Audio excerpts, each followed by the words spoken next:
Hi friends, welcome to Diganth e academy. ನಾನು ನಿಮ್ಮ ಚಂದನ ಬಸವರಾಜ್.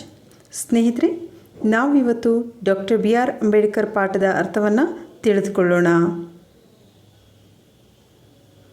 ಹಾಗಾದರೆ ಬನ್ನಿ ನೋಡೋಣ. Doctor B R Ambedkar is written by Shri R Venkataraman. His full name is Ramaswamy Venkataraman. He was former president of India. ಇವರು ನಮ್ಮ ದೇಶದ 8ನೇ ರಾಷ್ಟ್ರಪತಿಯಾಗಿದ್ದರು ಹಾಗೂ ಅಂಬೇಡ್ಕರ್ ಅವರ ತತ್ವಗಳನ್ನು ಮೈಗೂಡಿಸಿಕೊಂಡಂತಹವರು. And this lesson is prescribed in 10th standard second language English textbook. Ambedkar was a voracious reader. He had an insatiable thirst for books. He bought books by curtailing his daily needs. In New York, he had purchased about 2,000 old books. And it is recorded that at that time of the second round table conference in London, he bought so many books that they had to be sent to India in 32 boxes. ಸ್ನೇಹಿತರೆ, doctor B R Ambedkar ಅವರಲ್ಲಿ ಚಿಕ್ಕಂದಿನಿಂದ ಒಂದು ವಿಶೇಷವಾದಂತಹ ಗುಣವನ್ನು ಬೆಳೆಸ್ಕೊಂಡಿದ್ದರು. ಅದೇನು ಅಂತ ಹೇಳಿದರೆ, ಪುಸ್ತಕವನ್ನು ಓದುವಂತಹ ಹವ್ಯಾಸ. ಅವರು ಪುಸ್ತಕವನ್ನು ಅಗಾಧವಾಗಿ ಪ್ರೀತಿಸ್ತಾ ಇದ್ದರು. ಆ ಪುಸ್ತಕಗಳ ಖರೀದಿಗಾಗಿ ಅವರು ತಮ್ಮ ದಿನದ ಖರ್ಚುಗಳನ್ನು ಕಡಿಮೆ ಮಾಡಿ ಹಣವನ್ನು ಉಳಿಸ್ಕೊಳ್ತಾ ಇದ್ದರು. ಹಾಗೆ ನ್ಯೂಯಾರ್ಕಿಗೆ ಹೋದಾಗ ಅಲ್ಲಿ ಸರಿಸುಮಾರು 2,000 ಹಳೆಯ ಪುಸ್ತಕಗಳನ್ನು ತಗೊಂಡು ಬಂದರಂತೆ. ಹಾಗೆ 2ನೇ ದುಂಡು ಮೇಜಿನ ಪರಿಷತ್ಗೆ ಹೋದಾಗ, ಅಂದರೆ ಲಂಡನ್ಗೆ ಹೋದಾಗ 32 ಪೆಟ್ಟಿಗೆ ಪುಸ್ತಕಗಳನ್ನು ಭಾರತಕ್ಕೆ ತೆಗೆದುಕೊಂಡು ಬಂದರು. ಸೊ ಅವರಿಗೆ ಯಾವುದು ಪರಿಣಾಮ ಬೀರಿತು ಅಂತ ನೋಡೋಣ. Major influence on doctor B R Ambedkar when he was in USA. See, when he was in the USA, he was drawn to the 14th Amendment of the Constitution of the US. Here, it gave freedom to the black Americans. ನಾವು ಆ ಕಾನ್ಸ್ಟಿಟ್ಯೂಷನ್ನ ಓದಿದಾಗ ಅಲ್ಲಿ ತಿಳ್ಕೊಳ್ಬಹುದು ನೋಡಿ.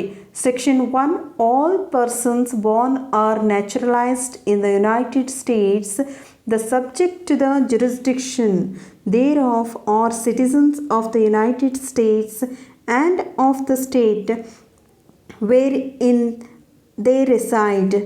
No state shall make or enforce any law which shall abridge the privileges or immunities of citizens of the United States. ಈ ಒಂದು ತಿದ್ದುಪಡಿ ಅವರ ಜೀವನವನ್ನೇ ಬದಲಾಯಿಸ್ತು ಅಂತ ಹೇಳಿದರೆ ತಪ್ಪಾಗಲಿಕ್ಕಿಲ್ಲ. Because he observed the parallel situation of the depressed classes in India. Ambedkar ಅವರು ಪ್ರಕಾರ ಅಮೆರಿಕದಲ್ಲಿರುವಂತಹ ಬ್ಲ್ಯಾಕ್ ಅಮೇರಿಕನ್ಸ್ಗೆ ಯಾವಾಗ 14th ಅಮೆಂಡ್ಮೆಂಟ್ ತಿದ್ದುಪಡಿ ಅಂತ ಹೇಳಿ ಸ್ವಾತಂತ್ರ್ಯವನ್ನು ನೀಡಿತು, ಇದು ಇವರ ಮೇಲೆ ಬಹಳ ಪರಿಣಾಮ ಬೀರಿತು. ಏಕೆಂದರೆ ಅಂಥದ್ದೇ ಒಂದು ಸ್ಥಿತಿ ನಮ್ಮ ಭಾರತದಲ್ಲೂ ಸಹ ಇತ್ತು. ಅದೇನಪ್ಪ ಅಂತ ಹೇಳಿದರೆ, ಪರಿಶಿಷ್ಟ ಜಾತಿಯ ಜನರ ಕಷ್ಟಕ್ಕೆ ಸರಿಸಮಾನವಾಗಿ ಆ ಒಂದು ದೃಶ್ಯ ಕಾಣಿಸ್ತಾ ಇತ್ತು ಅಂತ ಹೇಳ್ಬೋದು. ಹಾಗೆ ಅಮೇರಿಕದಿಂದ ಹಿಂತಿರುಗಿ ಬಂದ ನಂತರ ಅವರು ಏನು ಮಾಡ್ತಾರೆ ಅಂತ ನೋಡೋಣ. On returning home, Babasaheb came to be greatly influenced by the life and work of Mahatma Phule, the votary of the classless society and women's uplift. The need as well as the feasibility of reform impressed itself on Babasaheb's mind, and he decided to devote all his time and talents for the amelioration of his underprivileged brethren. ನೋಡಿ, ಅಮೇರಿಕದಿಂದ ಹಿಂತಿರುಗಿದ ನಂತರ ಇವರು ಮಹಾತ್ಮ ಫುಲೆಯಂತಹ ವ್ಯಕ್ತಿಯ ಪ್ರಭಾವಕ್ಕೆ ಒಳಗಾಗ್ತಾರೆ. ಯಾಕೆಂದರೆ ಫುಲೆ ಅವರು ವರ್ಗರಹಿತ ಸಮಾಜ ಹಾಗೂ ಮಹಿಳೆಯರ ಉದ್ಧಾರಕ್ಕಾಗಿ ಕೆಲಸ ಮಾಡ್ತಾ ಇದ್ದಂಥವರು.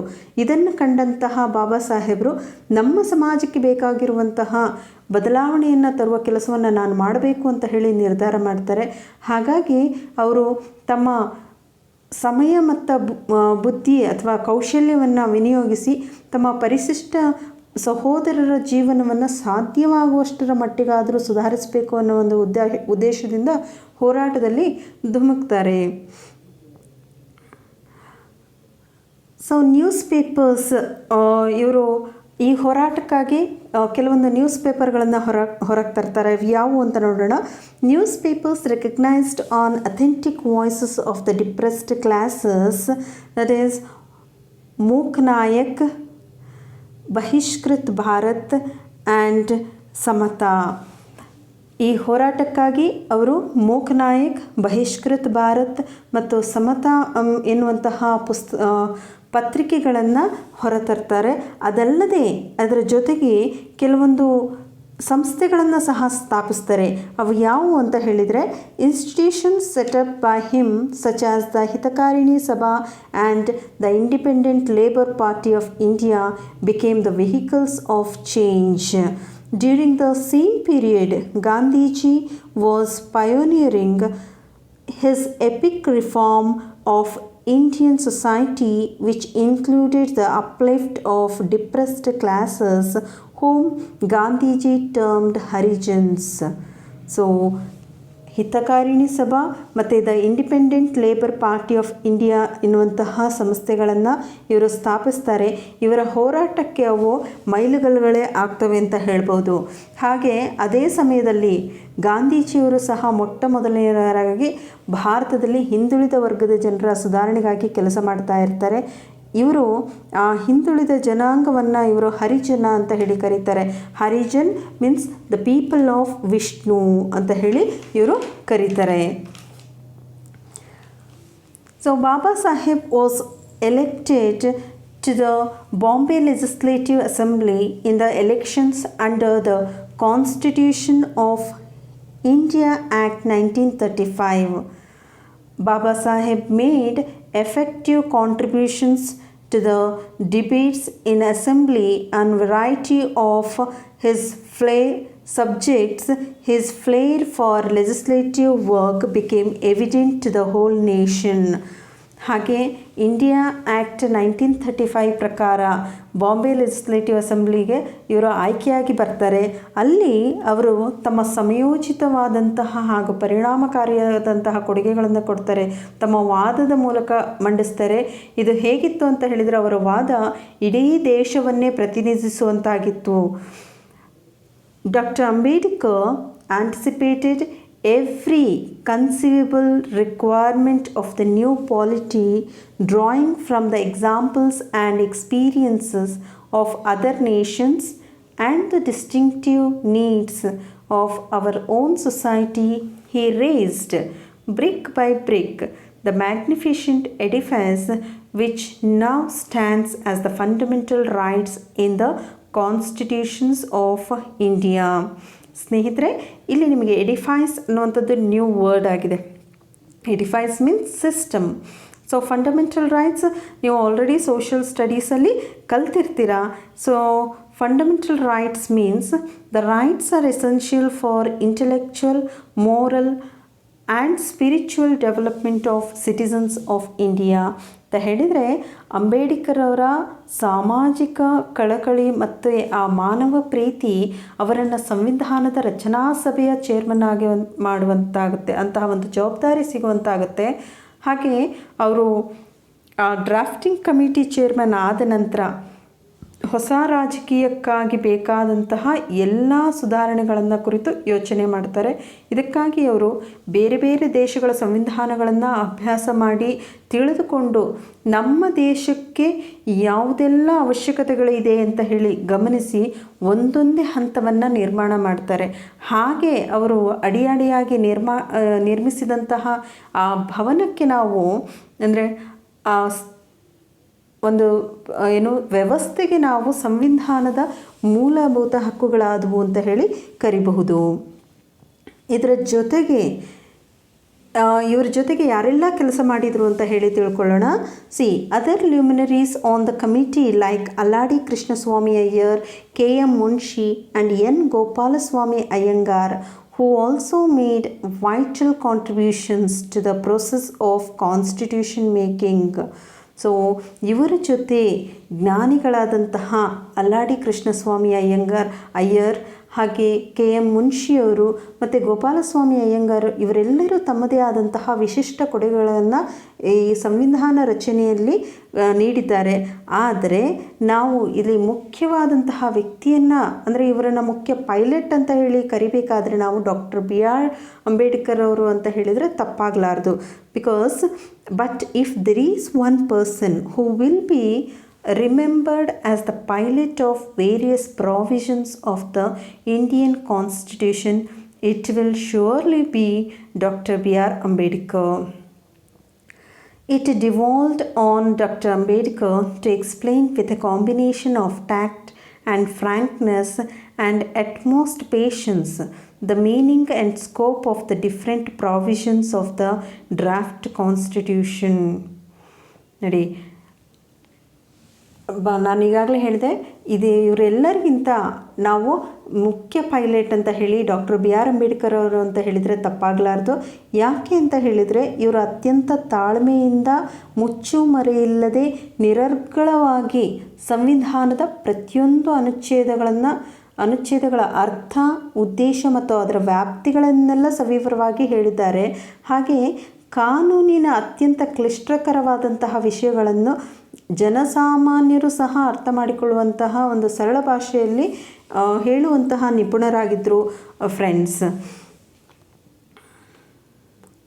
Then he believed in 3 pillars of the state.